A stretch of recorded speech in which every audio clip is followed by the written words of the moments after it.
Assalamualaikum warahmatullahi wabarakatuh. Saya Khadijah Makarim, teman-teman sekalian. Topik kita kali ini adalah cara mudah membuat skripsi saat pandemi COVID-19, yaitu dengan analisis isi. Teman-teman sekalian, bagi mahasiswa yang sedang membuat skripsi dan kemudian kesulitan mencari responden karena situasinya tidak memungkinkan, saya menawarkan satu alternatif, yaitu membuat skripsi dengan analisis isi. Ini biasanya adalah penelitian yang dilakukan oleh teman-teman yang mempelajari ilmu komunikasi. Jadi penelitian ilmu komunikasi ini sudah akrab dengan penelitian yang namanya analisis isi. Baik teman-teman sekalian, apa yang dimaksud dengan analisis isi? Yaitu sebuah teknik yang digunakan untuk memahami dan menganalisis teks dan mempelajari komunikasi yang diciptakan orang untuk komunikasi massa.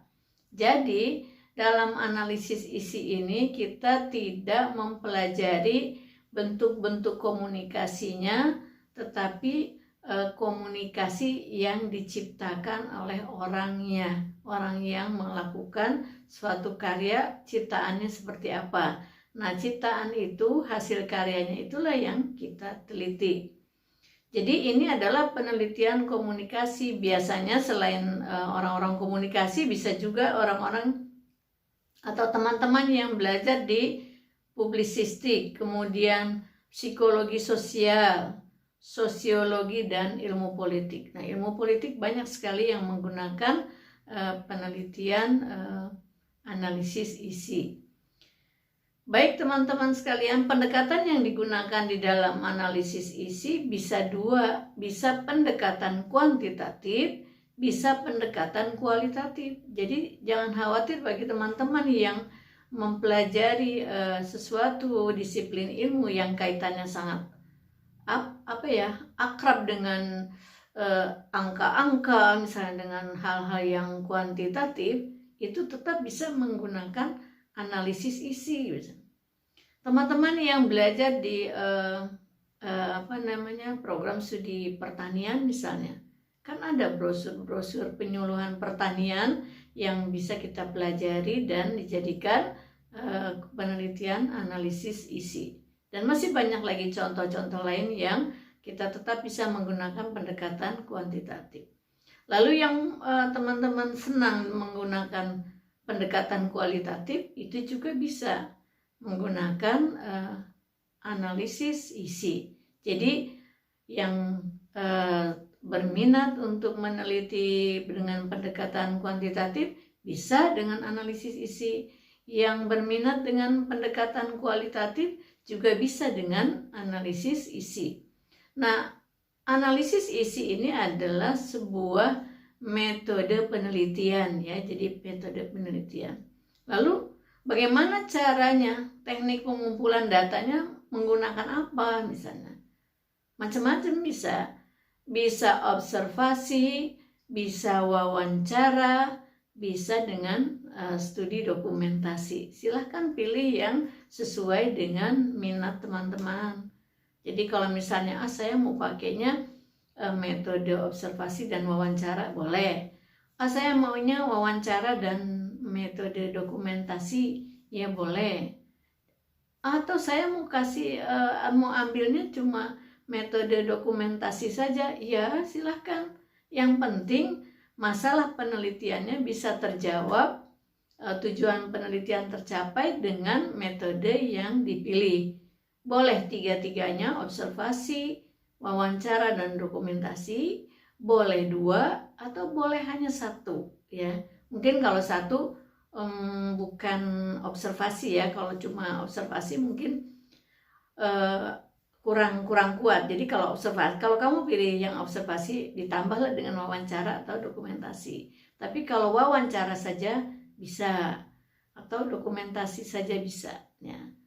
Saran saya sih minimal pakai dua metode ya, memakai dua teknik pengumpulan data supaya lebih mendalam ya di dalam analisis datanya. Baik teman-teman sekalian, supaya lebih jelas gitu, contoh-contoh dari kira-kira tema apa yang bisa dijadikan penelitian analisis isi ini. Yang pertama, teman-teman bisa menganalisis isi pesan moral dari sebuah film. Jadi misalnya tertarik pada sebuah film, isi pesan moralnya dari sebuah film itu apa? Nah, bagaimana mengungkapkannya? Ya, itu isinya ditulis di bab 3. Ya, isinya apa, kemudian nanti teorinya ada tetap di bab 2. Lalu kemudian yang lain-lainnya samalah dengan yang biasa ditulis, sistematika penulisannya sama dengan penulisan skripsi pada umumnya. Yang kedua, bisa juga analisis isi pesan di dalam sebuah buku. Ya, ini saya pernah memberikan contoh ini dulu kaitannya dengan studi pustaka. Jadi boleh menganalisis isi sebuah buku. Misalnya judulnya begini, analisis isi buku, ditulis judulnya karya siapa misalnya. Itu jadi silakan dianalisis.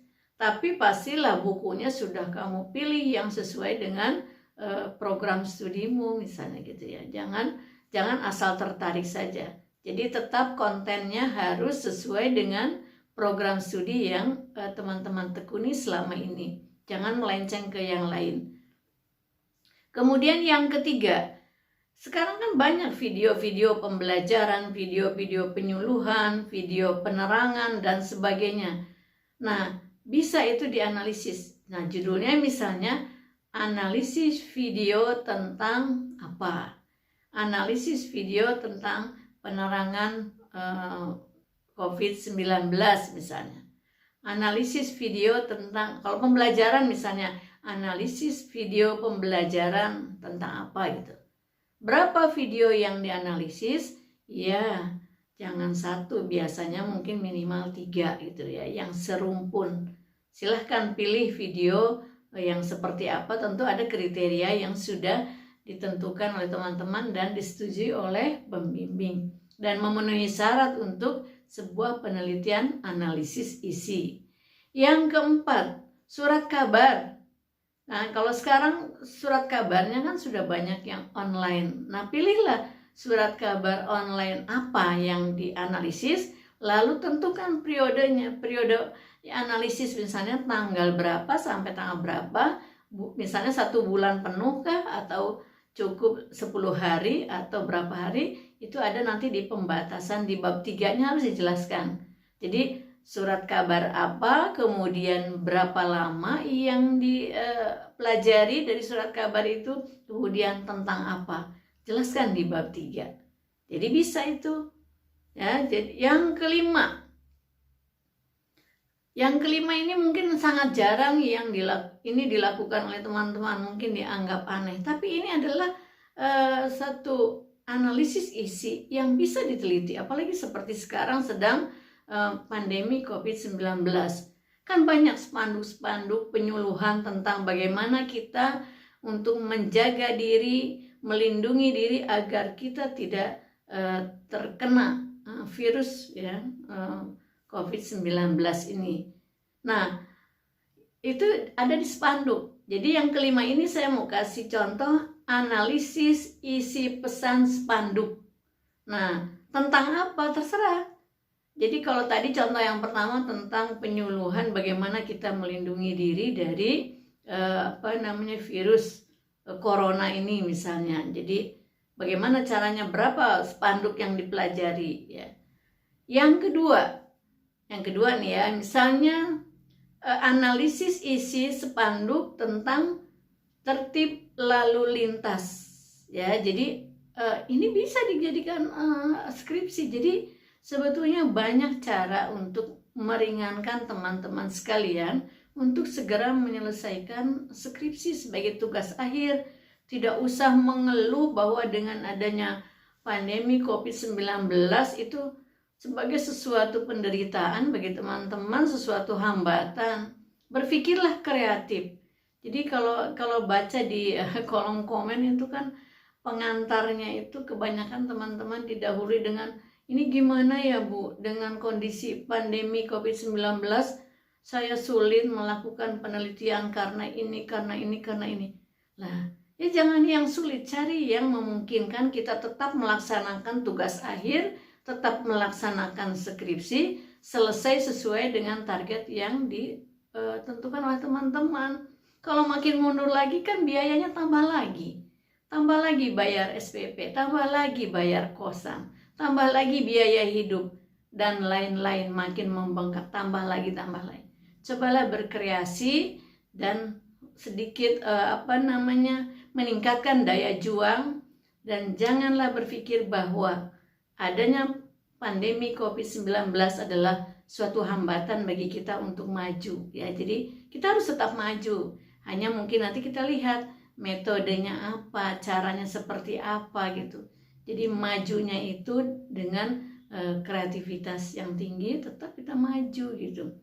Jangan bersedih dan jangan terbentur oleh masalah-masalah yang kadang-kadang kita ketakutan sendiri. Saya lanjutkan contohnya.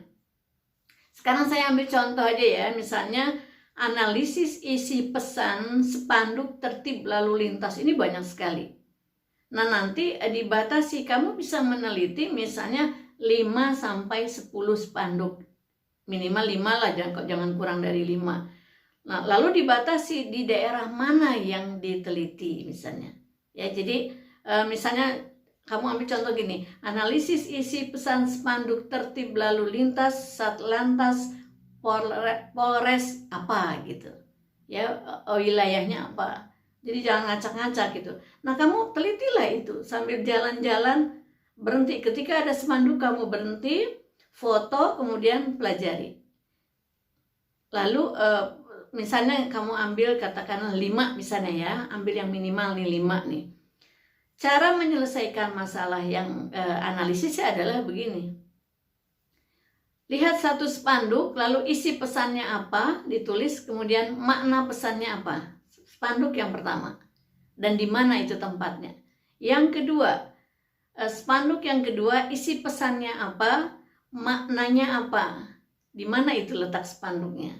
Yang ketiga, terus begitu. Yang keempat, yang kelima. Jadi isi pesannya apa. Jadi yang dimaksud isi pesan, kamu tulis persis di dalam skripsi itu adalah isi pesan spanduk yang kamu foto. Jadi nanti dilampirkan di bagian belakang, lampirkan spanduk itu yang hasil fotomu itu sebagai studi dokumentasinya ya, bukti lah ya, bukti bahwa kamu meneliti spanduk itu. Nah, isi spanduknya ditulis di dalam pembahasan. Maknanya apa? Makna itu artinya yang diharapkan, perilaku apa yang berubah dari isi spanduk itu. Ya, jadi kan gampang itu. Ya, jadi kemudian bicara dengan pembimbing bahwa kamu akan tetap menulis skripsi walaupun dalam kondisi pandemi dengan analisis isi.